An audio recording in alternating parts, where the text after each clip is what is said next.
దేవునికి స్తోత్రం. ప్రియమైన సహోదర సహోదరులకు శుభాభివందనములు. హీరసుదేని వాగ్దానము. ఎబ్రిలకు రాసిన పత్రిక 5:7. శరీరధారి అన్న దినములలో మహారాధనంతో కన్యలతో తన మరణం నుండి రక్షింపగలవానికి ప్రార్థనలు యాచనలు సమర్పించి భయభక్తులు కలిగి ఉన్నందున ఆయన అంగీకరింపబడను. చూడండి, ప్రభు అయిన యేసుక్రీస్తు వారు శరీరధారిగా ఉన్న దినములలో ప్రతిరోజు ఆయన దినచర్య మనం చూసినప్పుడు ప్రతిరోజు కూడా ఆయన పెందల కడే లేచి ఇంకా చీకటి ఉండగా అరణ్యంలోనికి వెళ్ళి ప్రార్థన చేస్తూ ఉండేవారు. అలాగే పగటి వేళ దేవాలయంలోనికి వెళ్ళి వాక్యాన్ని బోధిస్తూ ఉండేవారు. అలాగే ప్రతిరోజు రాత్రి ఒలీవ కొండకు వెళ్ళి తండ్రి అయిన దేవునికి మొరపెడుతూ ఉండేవారు. అంటే ఆయన ప్రార్థనలు, ఆయన యాచనలు కన్యలతో మహారాధనతో తండ్రి అయిన దేవునికి సమర్పిస్తూ ఉండేవారు.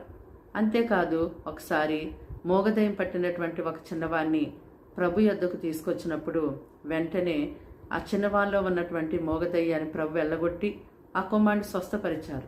అక్కడున్నటువంటి ఆ శిష్యులు, ప్రభు శిష్యులు, మరి మేమెందుకు ఆ అపవిత్రాత్మను ఆ చిన్నవాళ్ళ నుంచి వెళ్ళగొట్టలేకపోయాం అని అడిగినప్పుడు వెంటనే ప్రభు ఆ శిష్యులతో అంటున్నారు కదా, ప్రార్థన వలననే మరి ఈ విధమైన కార్యములు జరుగుతాయి, మరి దేని ద్వారా కూడా ఈ విధమైనవి వదిలిపోట అసాధ్యమని ప్రభు ఎంతో స్పష్టంగా తెలియజేశారు. అంటే మరి ప్రార్థన యొక్క ప్రాముఖ్యతని ప్రభు మనకి మాదిరి ఉంచారు. ప్రార్థన చేయకుండా, తండ్రితో మాట్లాడకుండా, ఆయనతో సహవాసం చేయకుండా మనం ఏమీ చేయలేమని ఎంతో స్పష్టంగా తెలియజేశారు. అంతేకాదు, మనం ప్రార్థన చేసి వేటిని అడుగుతున్నామో అవి మీరు పొందుకుంటారని కూడా ప్రభు సెలవిచ్చారు.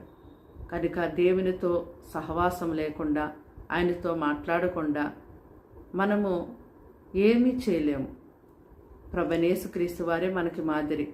ఆయన ప్రార్థన చేశారు. ఆయన దేవుడయ్యుండి కూడా మన గురించే ఆయన మనం ఎలా చేయాలో, ఆయనతో మనం ఎలా సహవాసం కలిగి ఉండాలో, ఎలాంటి ప్రార్థన మనం కలిగి ఉండాలో అవన్నీ కూడా మనకి మాదిరి ఆయన చేసి చూపించారు. కాబట్టి మనం కూడా ప్రతిరోజు తప్పకుండా ప్రార్థించేవారుగా ఉండాలి.